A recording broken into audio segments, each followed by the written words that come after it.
The morning sun cast long shadows across the private airfield as Thomas Parker Bowles adjusted his watch nervously.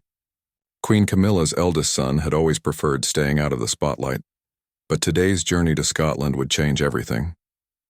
He climbed aboard the sleek private jet, unaware that within hours, his life would be turned upside down by a discovery that would send shockwaves through Buckingham Palace.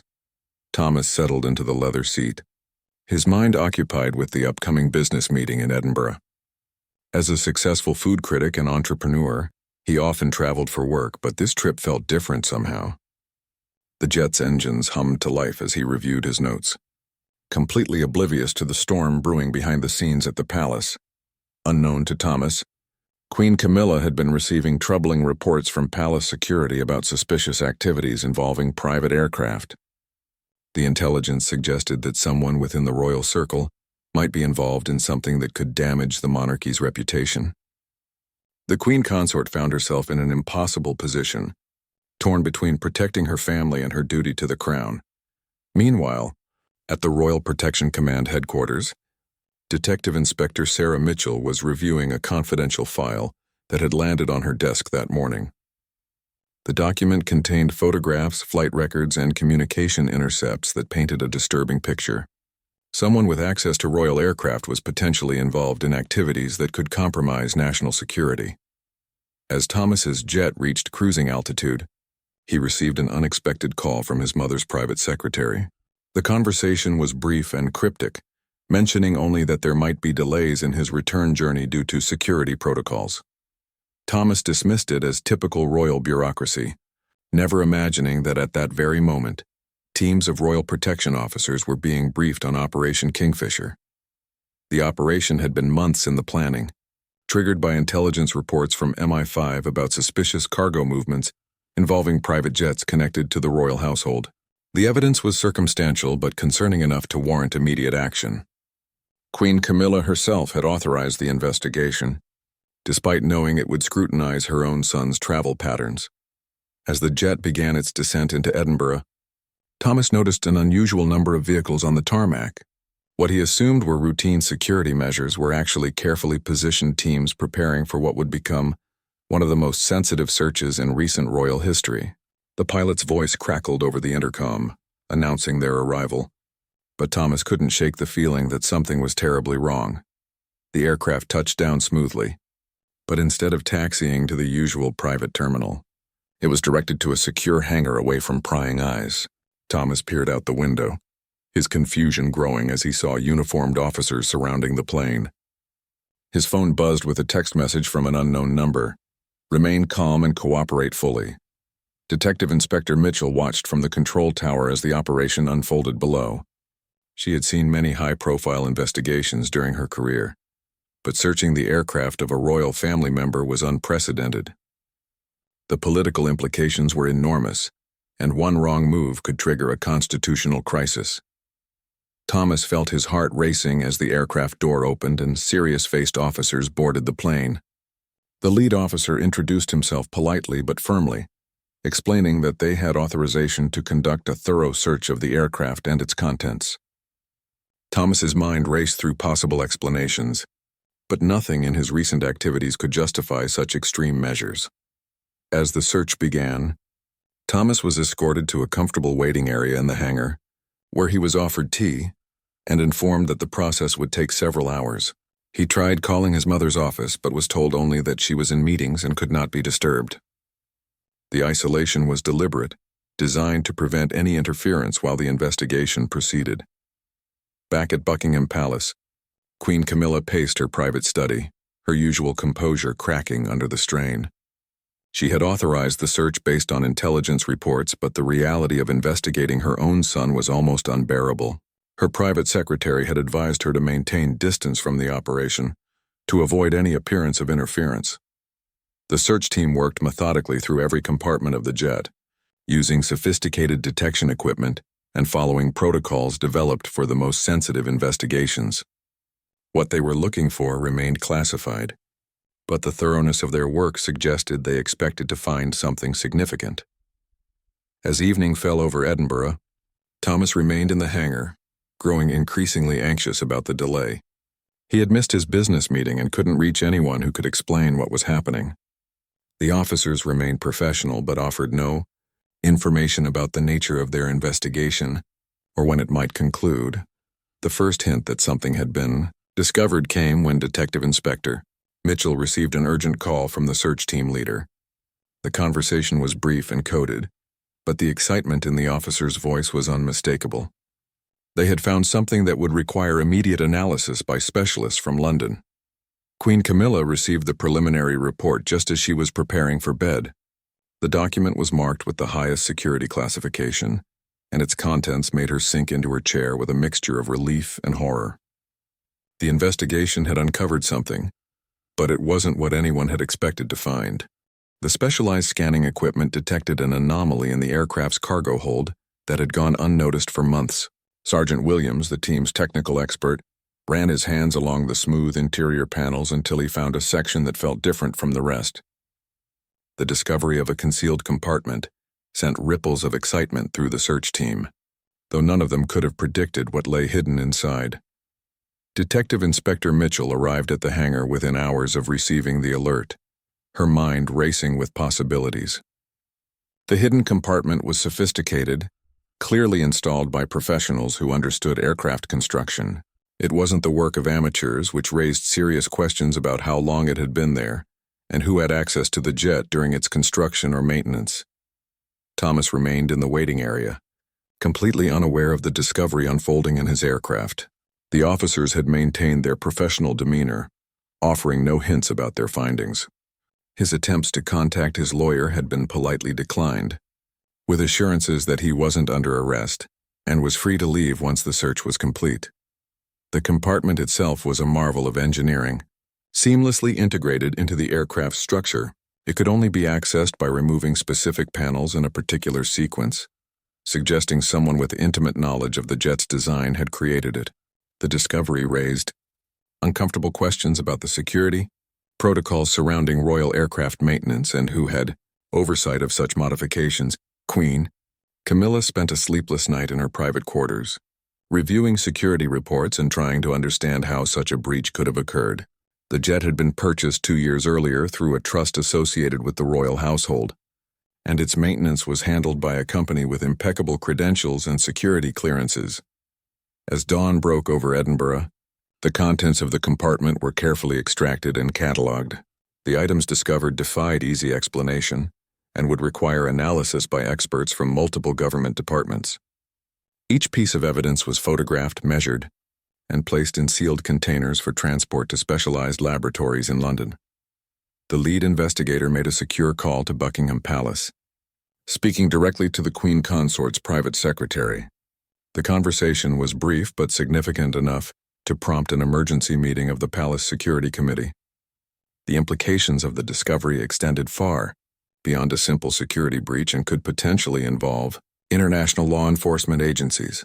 Thomas finally received permission to contact his family's lawyer, who arrived at the hangar within hours of being called. The lawyer's presence provided some comfort, but also emphasized the seriousness of the situation. Even with legal representation, Thomas remained in the dark about what had been found aboard his aircraft. The items from the compartment were transported to London under heavy security, accompanied by a team of specialists who would conduct the detailed analysis. The chain of custody was meticulously documented, as any evidence would need to withstand the scrutiny of both the courts and public opinion if the matter became public. Detective Inspector Mitchell began assembling a timeline of everyone who had access to the aircraft since its purchase. The list included mechanics, pilots, catering staff, security personnel, and various members of the royal household. Each person would need to be interviewed and their backgrounds re-examined in light of the discovery. The technical analysis revealed that the compartment had been installed during the aircraft's original outfitting, not added later as initially suspected. This discovery shifted the investigation's focus to the aircraft manufacturer and the companies involved in customizing it for royal use. The implications were staggering, suggesting a conspiracy that had been in place for years. Queen Camilla found herself questioning people she had trusted for decades. The realization that someone within her inner circle might be involved in the scheme was devastating. She authorized expanded background checks on everyone with access to family aircraft, knowing that the investigation could expose embarrassing personal details about loyal staff members. Thomas was finally informed that his aircraft had been impounded as part of an ongoing investigation. The news came as a shock, as he had assumed the search was routine security theater. His lawyer advised complete cooperation while privately expressing concern about the unusual nature of the proceedings. The Palace Communications team began preparing contingency plans for managing public relations if news of the investigation leaked to the media. The challenge was enormous. How to explain a security breach involving the Queen Consort's son without damaging the monarchy's reputation or compromising an ongoing investigation. International partners were quietly notified about the discovery through diplomatic channels. The nature of some items found in the compartment had implications beyond British borders and would require cooperation from foreign intelligence services. The web of connections was growing more complex by the hour. As the second day of the investigation concluded, it became clear that what had begun as a routine security check had uncovered something far more sinister. The hidden compartment was just the beginning, and the true scope of the conspiracy was only starting to emerge. The royal family faced the possibility that they had been unknowingly involved in activities that could shake the foundations of the monarchy. The evidence suggested a level of planning and sophistication that indicated professional involvement. Someone with significant resources and expertise had been using the royal aircraft for purposes that remained unclear, but were serious enough to trigger the highest levels of government concern. The investigation was about to enter a new phase that would test the very foundations of royal security protocols. The laboratory analysis results arrived at Buckingham Palace at precisely 9 o'clock on a gray Tuesday morning, delivered by a courier whose security clearance was higher than most cabinet ministers. Queen Camilla's hands trembled slightly as she broke the wax seal on the classified envelope, knowing that its contents would either clear her son's name or plunge the royal family into its deepest crisis in decades. The first item catalogued from the hidden compartment was a collection of historical documents that experts had initially dismissed as elaborate forgeries. However, detailed analysis revealed them to be authentic correspondence dating back to the 1940s, involving members of the royal family and various European aristocrats. The letters contained discussions about art collections, financial arrangements, and political alignments that painted a complex picture of wartime activities. Dr. Margaret Thornton, the lead forensic analyst, had spent 30 years examining historical documents for the government, but nothing had prepared her for the significance of these particular papers. The correspondence suggested the existence of a secret network that had operated during and after World War II, involving the movement of valuable artifacts and substantial sums of money across international borders. Thomas remained under what amounted to house arrest in Edinburgh, though it was politely termed protective custody by the authorities. His lawyers had managed to secure basic information about the investigation's scope, but the details remained classified. The waiting was psychological torture, made worse by his complete ignorance of what had been discovered aboard his aircraft. The second major finding from the compartment was a collection of small but extremely valuable artifacts that appeared to have been looted during the war. Each piece was carefully catalogued and photographed, with experts working around the clock to establish their provenance and determine their current legal ownership. The implications were staggering, suggesting that someone had been using royal aircraft to transport stolen cultural treasures. Queen Camilla convened an emergency meeting with her most trusted advisors, including the Lord Chamberlain, her private secretary, and the head of royal protection. The discussion was frank and sometimes heated, as they grappled with the implications of the discovery. The artifacts alone could trigger international diplomatic incidents. If their origins became public knowledge, the investigation team discovered that the documents contained coded references to Swiss bank accounts and storage facilities across Europe. Cryptographic experts were called in to decipher the codes, revealing a financial network that had been operating for decades. The amounts involved were substantial enough to influence international markets and political decisions. Detective Inspector Mitchell found herself at the center of what was rapidly becoming the most complex investigation of her career. The evidence suggested that the conspiracy had tentacles reaching into multiple countries and involved people at the highest levels of society. Each new discovery seemed to expand the scope of the investigation exponentially. The third category of items found in the compartment consisted of modern communication devices and encrypted hard drives containing terabytes of data. The technology was sophisticated and expensive, suggesting that the historical conspiracy had evolved into a contemporary operation using cutting-edge methods to conceal its activities. Thomas's business associates began asking questions about his extended absence from London. His assistant had been instructed to say only that he was dealing with family matters, but the vague explanation was starting to raise eyebrows in his professional circles. The pressure to resolve the situation quickly was mounting on all sides. The palace legal team worked frantically to understand the potential liability exposure for the royal family. If the aircraft had been used to transport stolen goods or facilitate illegal financial transactions, the consequences could extend far beyond public embarrassment. Criminal charges, civil lawsuits, and international sanctions were all possibilities that had to be considered. Forensic accountants were brought in to trace the financial networks revealed in the documents. Their preliminary analysis suggested that millions of pounds had moved through various accounts over the years, with transactions carefully timed to avoid detection by banking authorities. The sophistication of the money laundering operation was impressive and terrifying in equal measure. The discovery of a fourth category of evidence sent shockwaves through the intelligence community. Hidden among the historical documents were detailed photographs and technical specifications of various royal residences, including security arrangements and escape routes. Someone had been gathering intelligence on the royal family for decades, suggesting espionage activities of the highest order. Queen Camilla authorized the expansion of the investigation to include a thorough review of all royal aircraft maintenance records going back 10 years. The scope of the potential security breach was becoming clearer, and it was far worse than anyone had initially imagined. The possibility that foreign intelligence services had been involved added a national security dimension to the crisis. The international implications became apparent when documents revealed connections to various European noble families and their collections of art and antiquities. Some of the artifacts appeared to have been claimed by multiple parties over the years, suggesting a complex web of ownership disputes that could involve the highest courts in Europe. Thomas's isolation in Edinburgh was finally broken when he was allowed a brief, monitored phone call with his mother.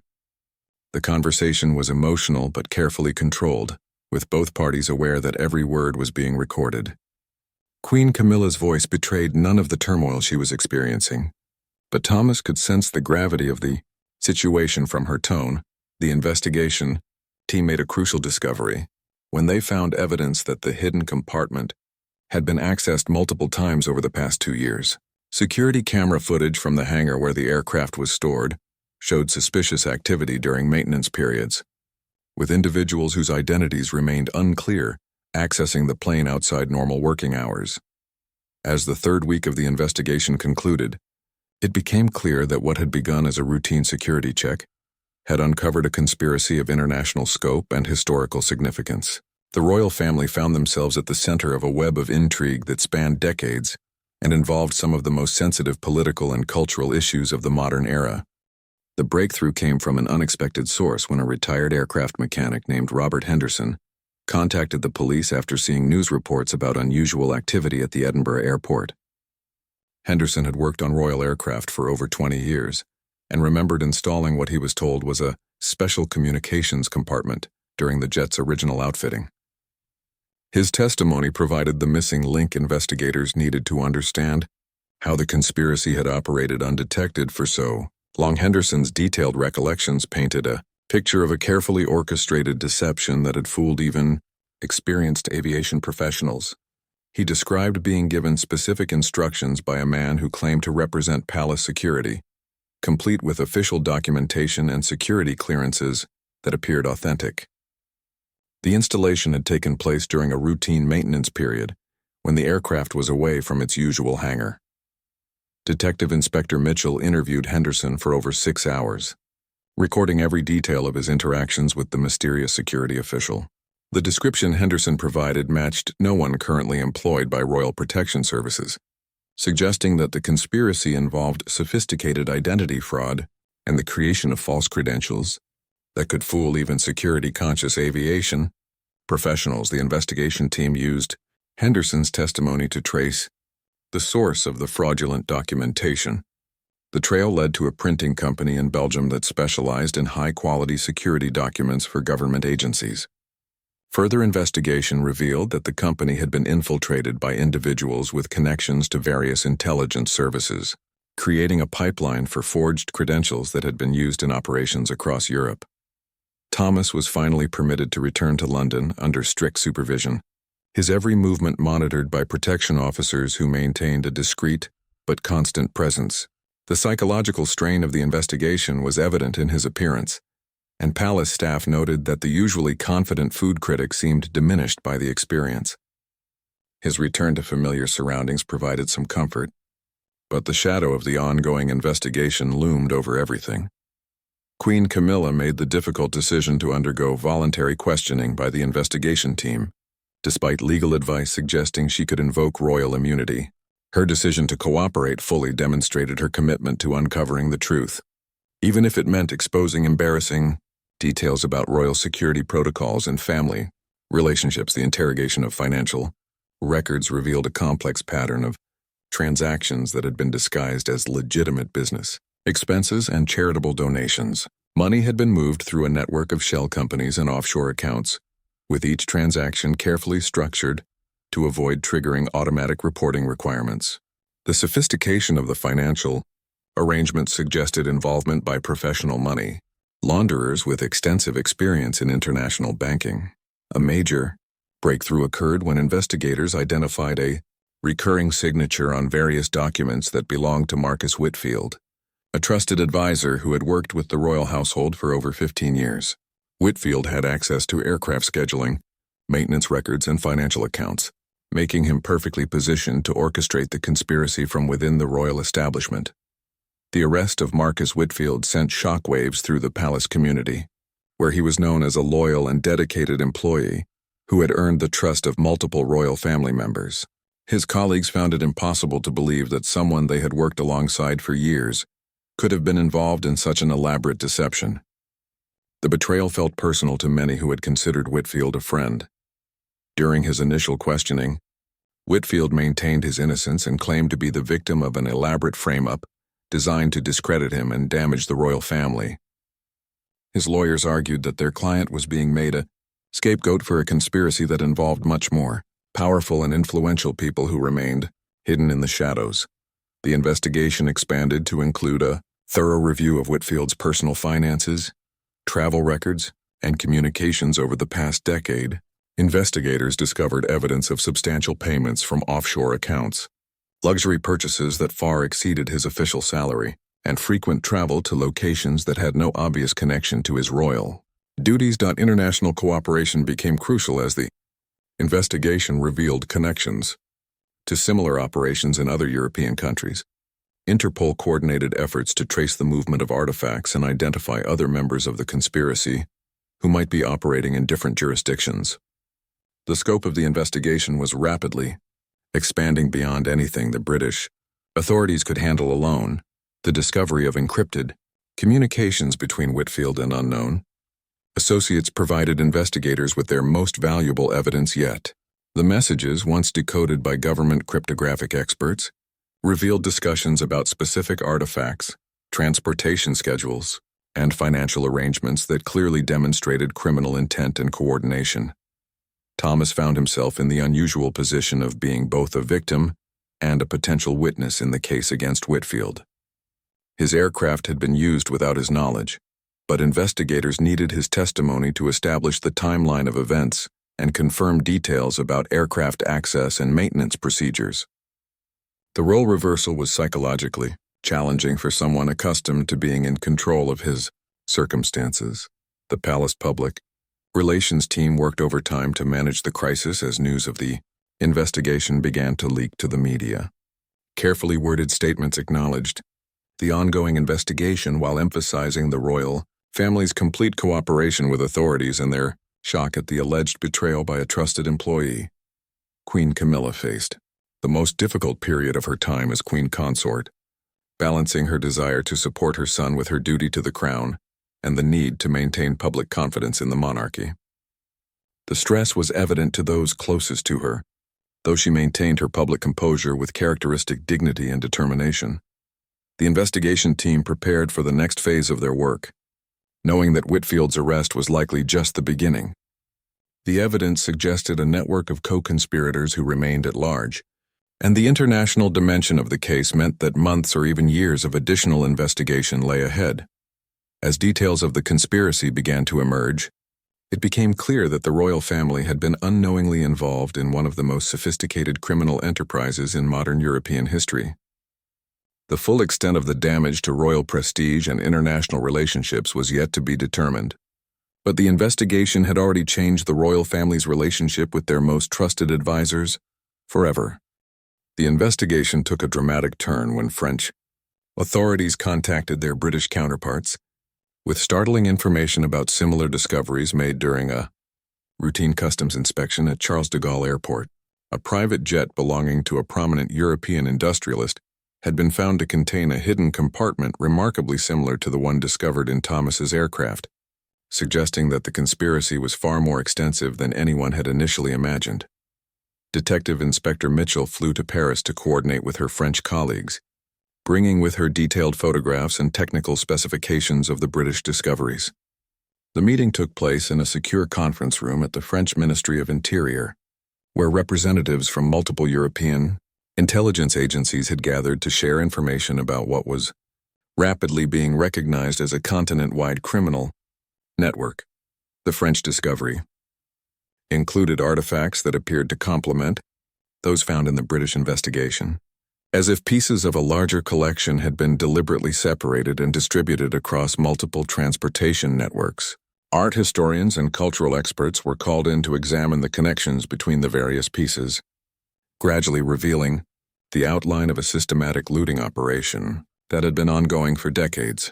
Marcus Whitfield's interrogation entered a new phase. When he was confronted with evidence of his connections to the French operation, phone records showed frequent calls to numbers in Paris, Monaco, and Geneva, often coinciding with the movement of artifacts or unusual financial transactions. Under mounting pressure, Whitfield began to provide information about his role in what he described as a cultural preservation network. The story Whitfield told was complex and disturbing, involving a group of wealthy collectors and dealers who believed they were rescuing valuable artifacts from unstable political situations and inadequate museum security. According to his account, the network had evolved from legitimate concerns about cultural preservation during wartime into a sophisticated smuggling operation that generated enormous profits for its participants. Queen Camilla received briefings about the international dimension of the case with growing alarm. The revelation that royal aircraft had been used as part of a European smuggling network had implications that extended far beyond criminal law enforcement. Diplomatic relationships with allied nations could be severely damaged if it appeared that the British royal family had been complicit in the theft of cultural treasures. The Swiss authorities provided crucial assistance when they agreed to cooperate in tracing the financial networks that Whitfield had described. Bank records from Geneva and Zurich revealed a complex web of accounts that had been used to facilitate transactions worth hundreds of millions of euros over the past 2 decades. The scale of the operation was breathtaking and had clearly required significant organizational resources and political protection. Thomas found himself at the center of an international diplomatic crisis when Italian authorities requested permission to interview him about artifacts that had allegedly been smuggled from archaeological sites in Sicily. His complete ignorance of the conspiracy provided some protection, but the fact that his aircraft had been used in the operation made him a person of interest to law enforcement agencies across Europe. The investigation team discovered that the conspiracy had operated with surprising boldness, using legitimate art exhibitions and cultural exchanges as cover for the movement of stolen artifacts. Several prominent museums and galleries had unknowingly displayed pieces that had been acquired through the smuggling network, creating a trail of documentation that investigators could follow across multiple countries. Interpol established a special task force to coordinate the international investigation, with Detective Inspector Mitchell appointed as the British representative. The task force included experts in art theft, financial crimes, and international law, reflecting the complex nature of the case and the need for expertise across multiple disciplines. The German authorities contributed vital information when they revealed that several artifacts matching descriptions from the British and French discoveries had appeared in auction houses in Munich and Berlin over the past 5 years. The auction records provided investigators with names of buyers and sellers that helped to map the network of participants in the conspiracy. A significant breakthrough occurred when Belgian police arrested Dr. Elena Rossetti, an art historian who had been identified as a key figure in authenticating artifacts for the smuggling network. Rossetti's expertise had provided the academic credibility that allowed stolen pieces to be sold to prestigious collectors and institutions, without raising suspicions about their provenance.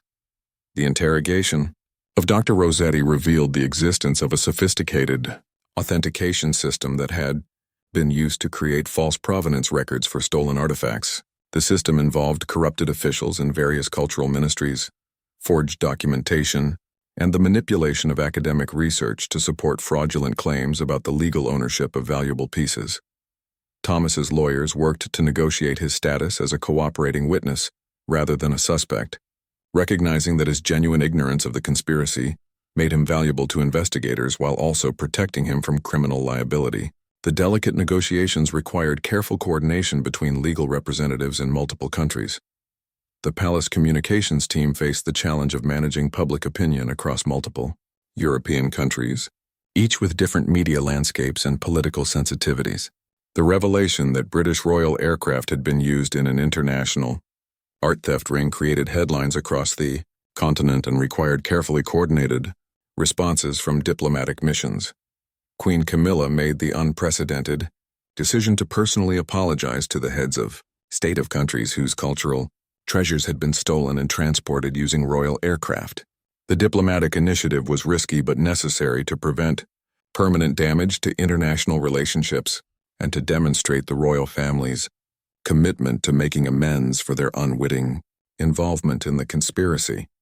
The investigation revealed that the network had been preparing for discovery, with evidence suggesting that plans were in place to shift operations to new transportation methods and routes if the aircraft-based system was compromised. Investigators found references to maritime routes and overland transportation networks that suggested the conspiracy was far from finished. Despite the arrests and discoveries, European Union officials began discussions about strengthening regulations governing the transportation of cultural artifacts and improving cooperation between national law enforcement agencies. The case had exposed significant weaknesses in existing systems and demonstrated the need for enhanced international coordination in combating sophisticated cultural crimes. As the 5th month of the investigation concluded, it became clear that the conspiracy had operated on a scale that challenged traditional notions of art theft and cultural crime. The network had functioned almost like a parallel art market, complete with its own authentication systems, transportation networks, and financial arrangements that had operated largely undetected for years. The investigation reached a pivotal moment when encrypted files recovered from Dr. Elena Rossetti's computers revealed the existence of a secret society known as the Custodians of Heritage. This organization had operated for over 70 years. Initially formed by wealthy collectors and aristocrats who claimed to be protecting valuable cultural artifacts from the chaos of World War II and its aftermath. What had begun as a noble cause had gradually evolved into one of the most sophisticated criminal enterprises in modern history. The custodians operated with an elaborate hierarchy and strict codes of conduct that governed their activities across multiple countries. Members included prominent business people, politicians, museum directors, and even members of various European royal families who had been recruited over the decades.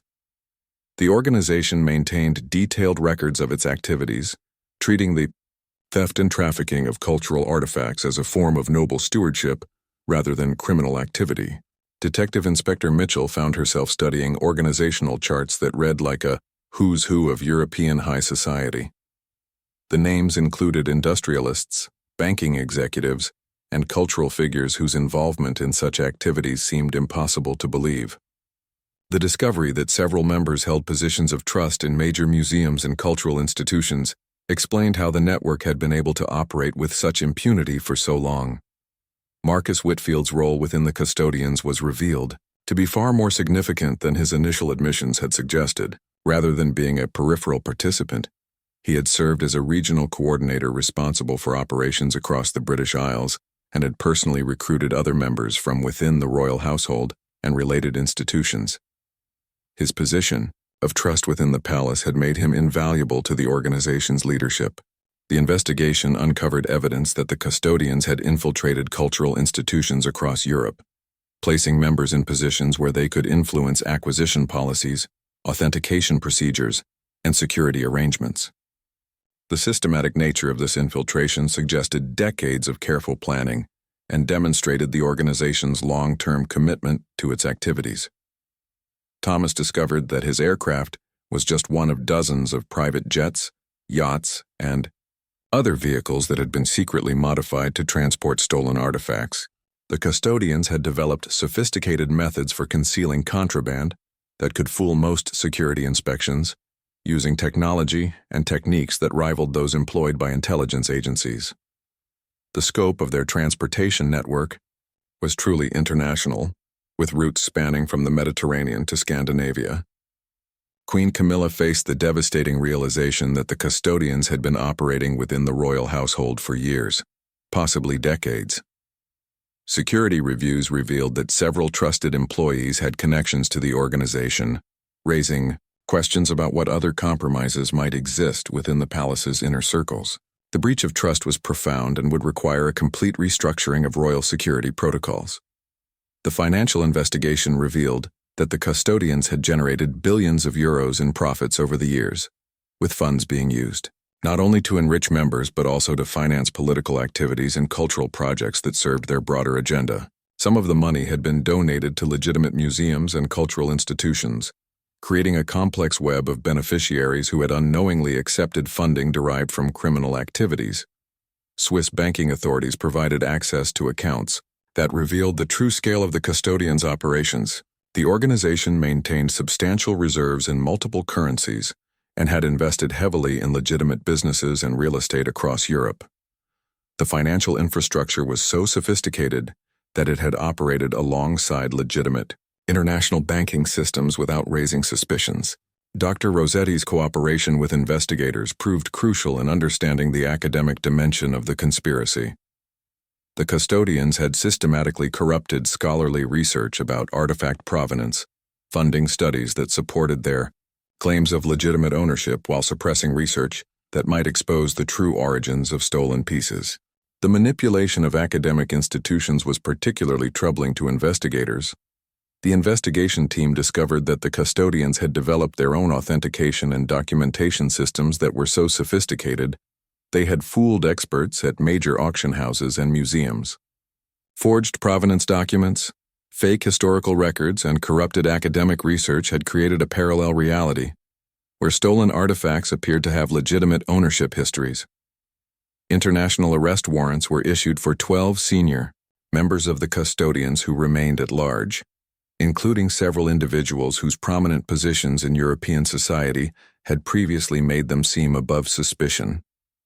The coordinated arrests would require careful timing and diplomatic coordination to avoid international incidents or political embarrassment for friendly governments. The palace legal team worked frantically to assess the potential liability exposure for the royal family and the broader implications for the monarchy's reputation. While Thomas and Queen Camilla appeared to be innocent victims of the conspiracy, the fact that royal resources had been used in criminal activities created unprecedented legal and constitutional questions that had no clear precedents.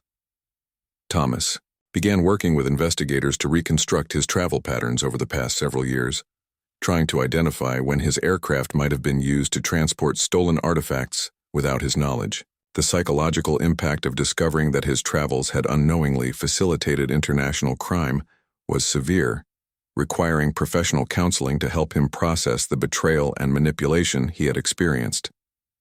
The European Union announced the formation of a special commission to investigate the extent of the custodians' infiltration of cultural institutions, and to develop new protocols for preventing similar conspiracies in the future. The case had exposed fundamental weaknesses in existing systems for protecting cultural heritage and would likely lead to significant changes in international law and enforcement procedures. Queen Camilla authorized the most comprehensive security review in the palace's modern history, with external experts brought in to examine every aspect of royal protection protocols. The review would examine not only physical security but also personnel screening, financial oversight, and operational procedures that might have been compromised by the custodians or similar organizations. As investigators prepared for the next phase of prosecutions and international cooperation efforts, it became clear that the custodians' case would reshape understanding of how sophisticated criminal organizations could operate at the highest levels of society. The conspiracy had succeeded for so long precisely because its members were people who were trusted by institutions and governments across Europe. The full extent of the damage caused by the custodians was still being assessed, but preliminary estimates suggested that hundreds of important cultural artifacts had been stolen and trafficked over the decades. The process of identifying, recovering, and returning these pieces to their rightful owners would take years and would require unprecedented international cooperation between law enforcement agencies and cultural institutions.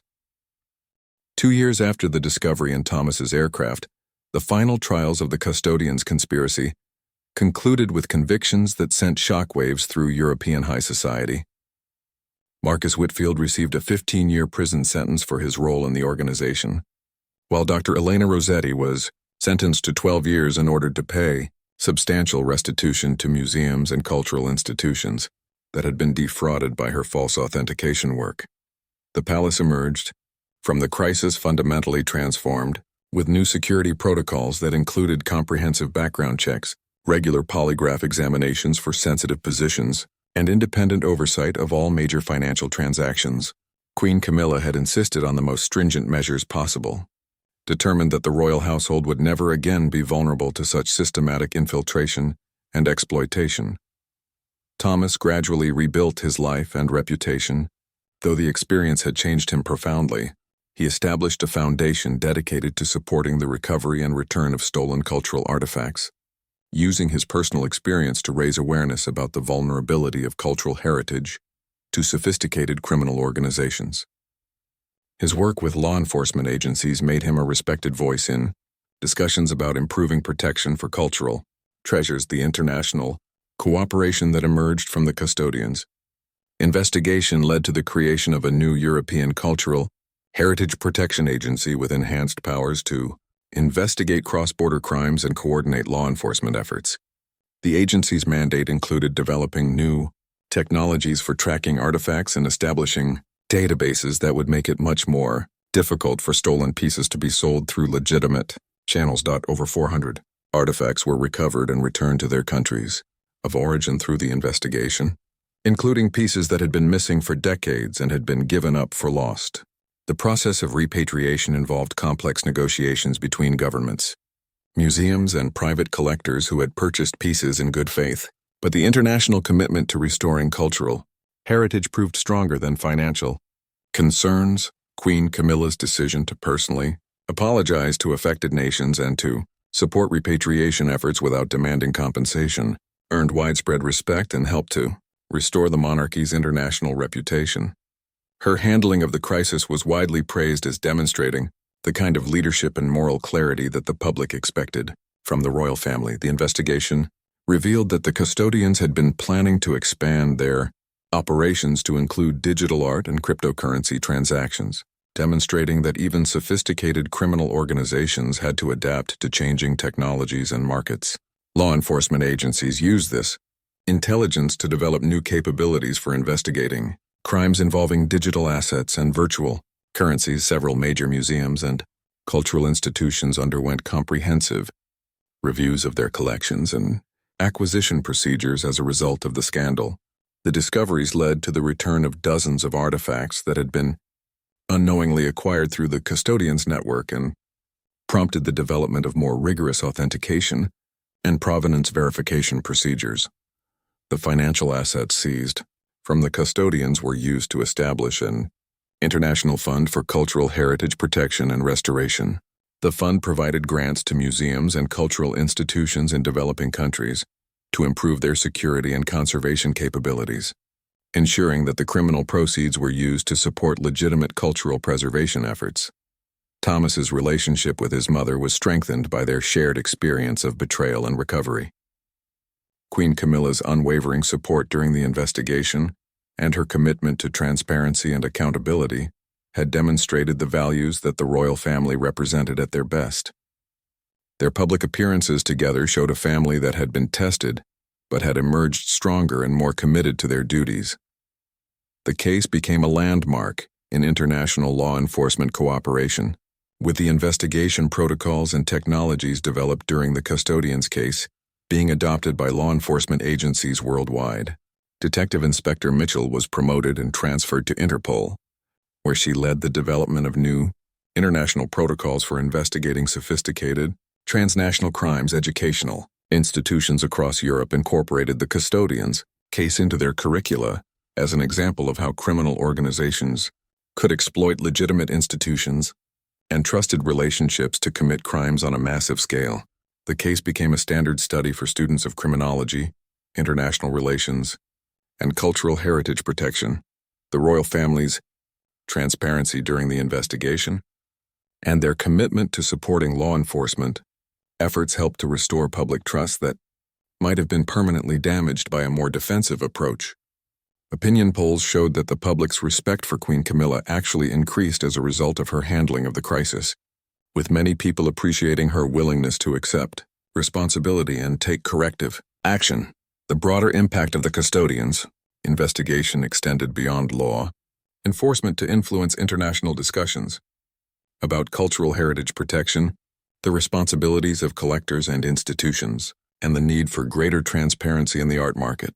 The case prompted new international agreements on cultural heritage protection and established precedents for cooperation in investigating cultural crimes. Marcus Whitfield's eventual cooperation with investigators helped to identify and recover additional artifacts and led to a reduced sentence, though his betrayal of the royal family's trust ensured that he would never again be able to work in positions requiring security clearance. His testimony provided valuable insights into how criminal organizations recruit and maintain loyalty among members in positions of trust. The investigation's conclusion marked the end of one of the most significant criminal conspiracies in modern European history, but it also represented the beginning of a new era of international cooperation in protecting cultural heritage. The lessons learned from the custodian's case would influence law enforcement strategies and cultural protection policies for decades to come. As Thomas boarded his new aircraft for the first time since the investigation, the irony was not lost on him that his experience as an unwitting participant in international crime had led to his becoming one of Europe's most effective advocates for cultural heritage protection. The aircraft that had once been used to transport stolen treasures now carried him to conferences and meetings, where he worked to prevent similar crimes from occurring in the future.